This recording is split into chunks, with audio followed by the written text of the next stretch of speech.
Credential stuffing has become one of the most significant concerns for individuals and organizations due to hackers leveraging massive collections of stolen usernames and passwords to systematically gain unauthorized access. The consequences can be devastating, leading to compromised user accounts, data breaches, financial losses, and also the trust of consumers. According to Okta, credential stuffing accounts for 34% of all login attempts. That means 1/3 of all attempts to access account information are malicious or fraudulent. Now, taking a look at the growth of stolen credentials sold on the dark web, it makes sense that attackers are using this data to their advantage. As of 2022, 24 billion username and password combinations were found for sale on the dark web, compared to 15 billion 2 years prior in 2020. That's a 60% increase within those 2 years. Lastly, Verizon's DBIR team recently published their annual data breach investigation report, which includes research and findings on 13,000 security incidents and 5,000 data breaches between November 1st, 2021 and October 31st, 2022. From that research, it was identified that the top technique used to breach web applications was the use of stolen credentials.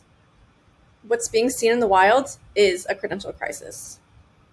Taking a look at credential stuffing attacks from the attacker perspective, it's important to understand that threat actors have two primary options when it comes to botnets. They can either rent existing botnets or create their own. Botnets are networks of compromised computers, also known as bots, that are controlled by a single command and control server.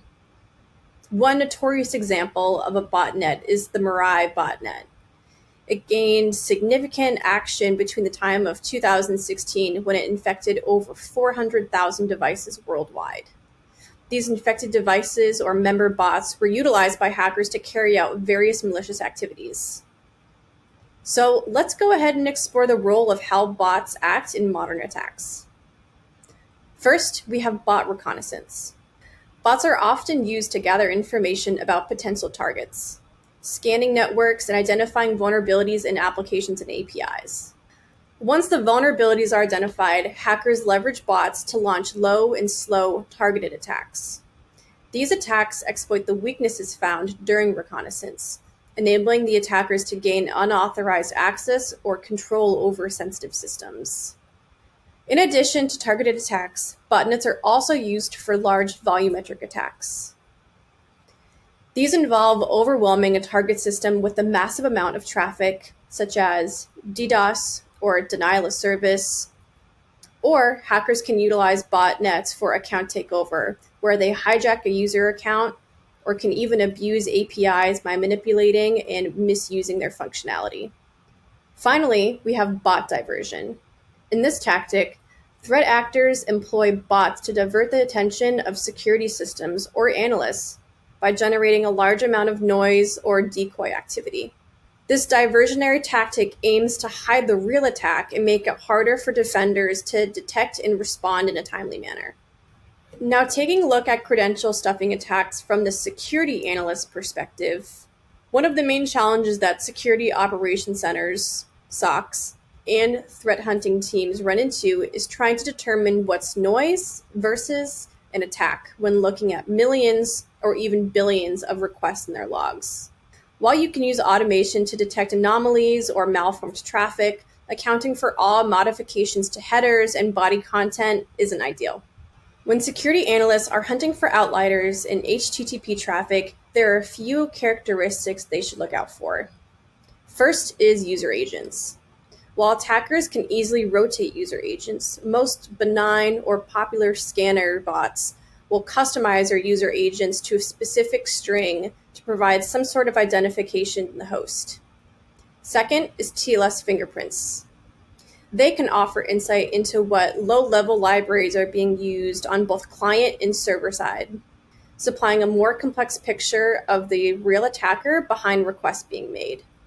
Although rotating fingerprints is possible, this information can still be used to detect less sophisticated attacks.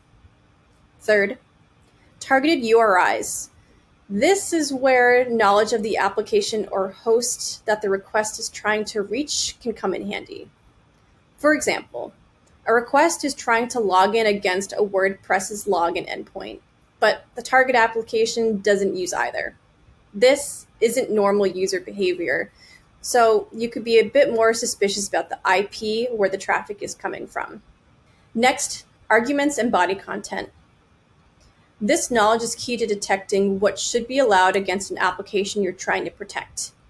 This is one of the main pain points for automated traffic analysis, since the variability of endpoints and the payloads that can be accepted by the application must be properly tracked and understood to provide better protection coverage. The type of arguments or data that can be sent to the application can provide insight into what normal traffic should look like. And when there is an attack trying to bypass current protection, it's common that these values are manipulated or constantly changed. Lastly, source IPs. This is a basic check for source IP information and can be used to determine the intent of a request by combining it with the other metadata that we mentioned above. Nowadays, this is becoming more difficult to use as a clear separator due to the ubiquitous existence of hosting and cloud providers such as AWS EC2, VPS services like DigitalOcean, etc. Also, the distribution of these can help us understand the speed and magnitude of an attack or a scan. While this is an exhaustive list, it provides a baseline to start digging into the traffic and isolating the real attacks from the noise. Let's put some of these guidelines to use as we take a deep dive into ThreatX.